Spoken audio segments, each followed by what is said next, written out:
let's close our sort of adjuvant discussion. And Dustin, as certainly the expert on the panel, talk a little bit about the changing paradigms around rectal cancer, this idea that, some people are not even having surgery. Can we get away with no radiation, chemo-first approach? Kind of give us your thoughts about where this is going. Yeah, the treatment for rectal cancer is really evolving and has changed, I think, substantially just in the last few years, with more centers going to a more kind of complete or total neoadjuvant approach.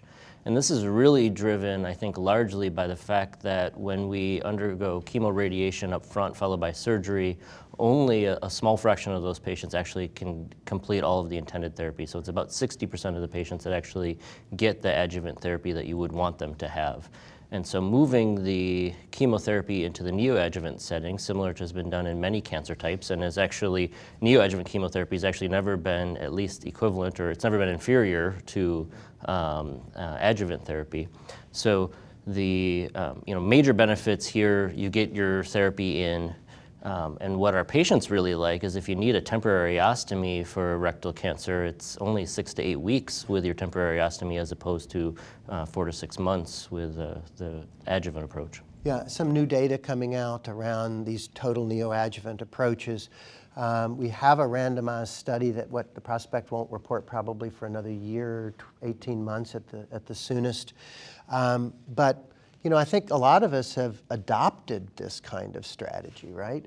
Even in the absence of data. So, other than experience kind of data. So, has anybody got thoughts on, is it okay to start doing this? I'm hearing surgeons talk about watchful waiting. Makes me so nervous, this watchful waiting approach. And then I don't mind the no radiation if in fact, you have a nice response preoperatively. Kathy, what are your thoughts on applying this momentum today?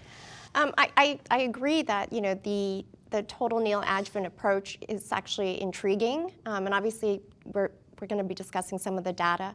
I think surgeons are less concerned about proceeding in that fashion. I think they're more comfortable now because it may potentially reduce the tumor burden.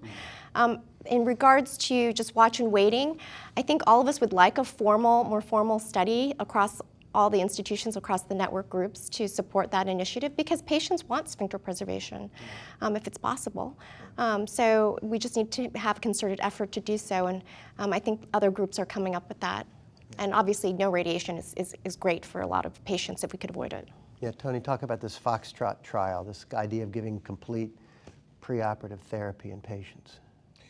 So I have a few problems with the study, but the study essentially is exploring the idea of moving treatment neoadjuvantly for colon cancer, which is something certainly that U.S. investigators as well were interested in, but we have never agreed on how to proceed best with it. Sort of stealing a page from the breast cancer doc, right?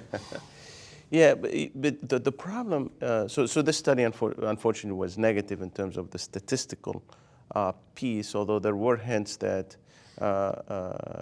there may be a slight advantage from moving chemotherapy neoadjuvantly.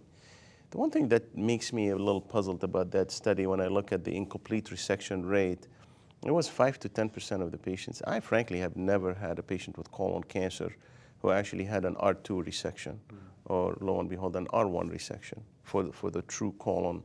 And I'm not very clear about some of the entry criteria points. I think overall what that tells us is that it's worthy exploring or continuing exploring moving chemotherapy to the neoadjuvant setting. But in actual practice for colon cancer, so this is not rectal, for colon cancer, surgery first. Yeah, I think everybody... I thought it was really interesting from that trial how little regression of the tumor was noted pathologically. Downstaging was much less than we would have predicted. I was so surprised. Right? Yeah. Pathologic complete response was 4%. Yeah, but I do think, there's a patient I'm treating right now who had a big tumor, patient has a little bit of obesity going along with it, and the surgeon would give a little chemo first. And so this study maybe lets me say I can do that without losing any significant absolutely. ground. Right. I mean, it doesn't impact the surgery, it sounds like. No, I think what that tells you is that, and we have these patients, a patient where the surgeon is nervous about the operation, about the operability of the patient, not as much as resectability, because resectability is relatively clear with the cone, but operability, like your obese patient or comorbidities, let's give the patient a little test for their biology and test for their operability. I think it's reasonable. That tells you you're not going to lose, you're probably not going to lose benefit.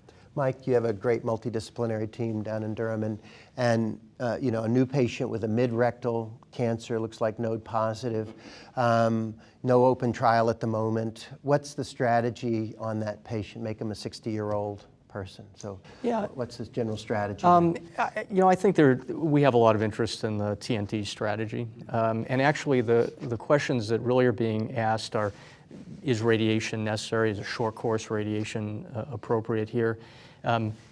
Which order to give the therapies, although traditionally people have talked about giving the chemotherapy and then following with chemoradiotherapy. In fact, there's some data that would suggest chemoradiotherapy first, followed by the chemotherapy, and then surgery might be more advantageous. So not much consensus, or you're pretty much saying I'm going to go chemo first? Or what if the surgeon has got him booked in the OR?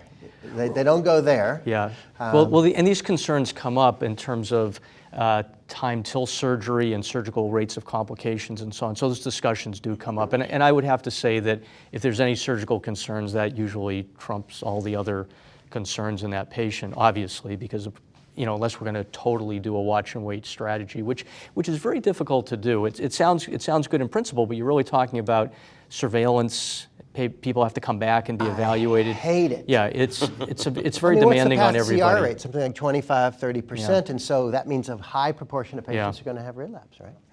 And you do save some people the surgery, but it makes me so nervous. This has just been a great discussion. But it makes you nervous. Yeah. Well, no, that's my point, is that, in a patient, I'm always surprised that it's the surgeons who are starting this conversation with patients. Because I think the patients really are seeking that type of consideration. Yeah. I mean, it's been going on for years, right, in Brazil. Yeah. Right. But I think may have a there's perspective. Yeah, he may have I think perspective on it. I think the Foxtrot and the watch and wait approach both kind of highlight that one of the major issues here is the inadequacy of that clinical staging. And if we really knew which patients had a true path CR, then a watch and wait approach might be better.